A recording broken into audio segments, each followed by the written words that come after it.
চলুন, এটা হচ্ছে পঞ্চম পাঠ। এখন শুভ বিকেল, আর আমার নতুন ব্লগে আপনাদেরকে স্বাগত জানাই। এই যে এখান থেকেই চতুর্থ পাঠটা শেষ করেছিলাম, এখান থেকেই শুরু করলাম। এই যে চারিদিকটা খোলা মেলা, এটা জানেন দিনের বেলা এইরকম দেখতে, রাতটা আর এক রকম রূপ। তারপরে থাকবো তো রাত্রে দেখাবো। এখন তো আমরা এখানে রাত 10টা পর্যন্ত এখানে থাকবো।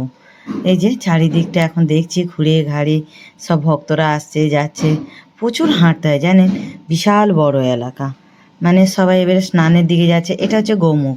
এখানে জানেন স্নানের হচ্ছে 108টা আছে গোমুখ।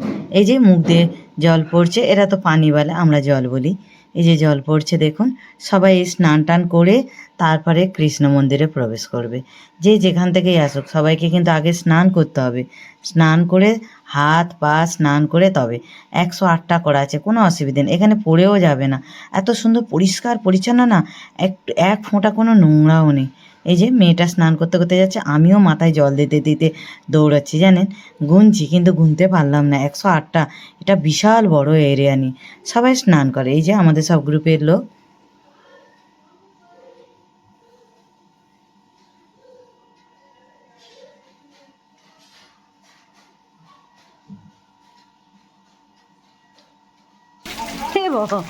चलो चलो सब को लिया।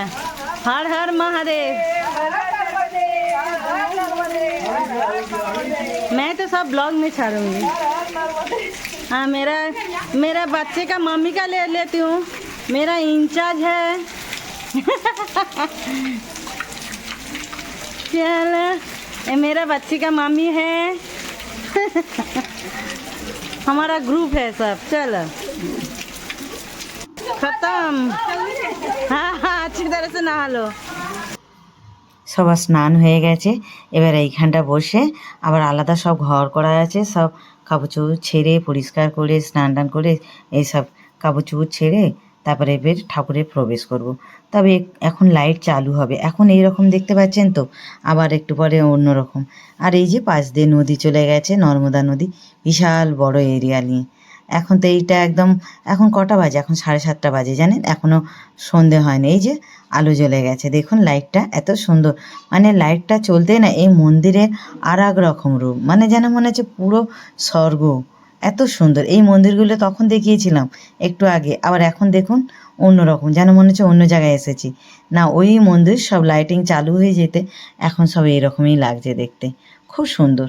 চারিদিকে আলো জ্বলছে, এই দিকটা বেশ হালকা খালি আছে, বেশ ভালো লাগছে। সবাই স্নান করে তো এখান থেকে তাড়াতাড়ি চলে, এই দিকটায় তো কেউ জব করে থাকে না, তবুও আমরা সবাই আছি। আমি ভাবলাম চলো এই ফাঁকা জায়গা থেকে তো ভালোভাবে ভিডিওটা নিয়ে নিই, এই যে নিয়ে নিলাম। এবারে সব প্রবেশ করবো, সবার রেডি হয়ে গেছে, আমিও পরিষ্কার টরিষ্কার হয়ে গেছি, যাব। মেন হচ্ছে রাধাকৃষ্ণের আরতি হচ্ছে। তারপরে এই যে ছোটো ছোটো মন্দির আছে জানেন, এত মানে মানে এই এরিয়াটা মোটামুটি তোমার সারাদিনে যদি থাকো, তোমার মোটামুটি 3-4 ঘন্টা লাগবে ভালোভাবে ঘুরতে, তবে তোমার মনের মতো। হ্যাঁ, আমি মনের মতো ঘুরলাম। আর এই যে নিজেকে ধরে রাখতে পারলাম না, একটু ভিডিও ক্লিপ নিয়ে নিলাম।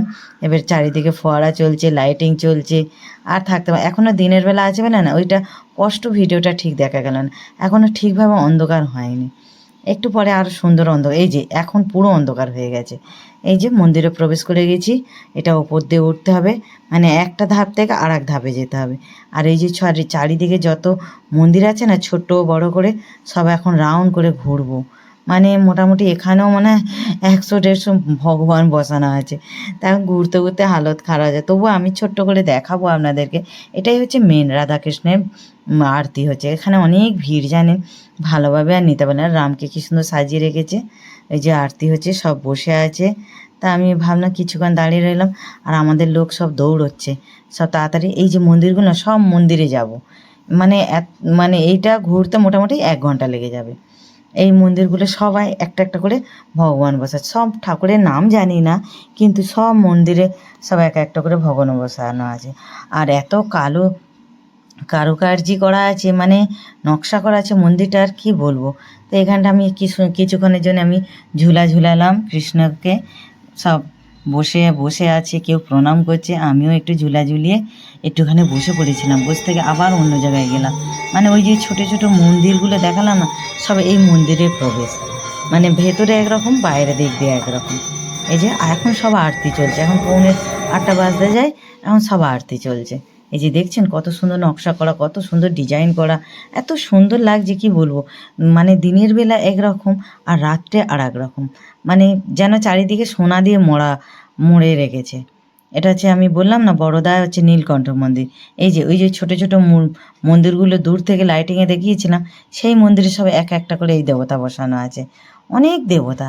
হাঁটতে হাঁটতে জানেন আমি হাঁপিয়ে গেছি, কেননা আমার বেরোনা অভ্যাস নেই। তবু কিন্তু একটাও মিস করিনি। প্রত্যেকটা ভগবানকে দর্শন করেছি, প্রত্যেকটা ভগবানকে দর্শন করে প্রমাণ করে। এই যে ছোটো ছোটো মন্দিরগুলো দেখাচ্ছি, এইগুলোই এরই মধ্যে এইসব ভগবান বসানো আছে। খুব সুন্দর, অসাধারণ। মানে আপনারা এসলে কোনো দিন যদি আসবেন গুজরাটে, সত্যি বলছি গুজরাটেও অনেক কিছু দেখার আছে।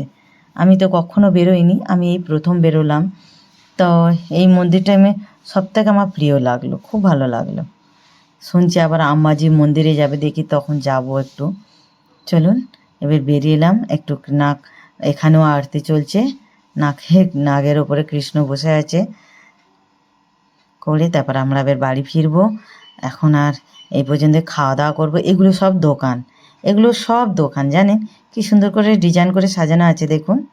তারপরে খাওয়া দাওয়া করে এই লাস্ট যাবার পথে শুভ সন্ধে। আর আমার ব্লগটা কেমন লাগলো একটু আপনারা কমেন্ট করে বলবেন, লাইক করবেন, শেয়ার করবেন। টাটা।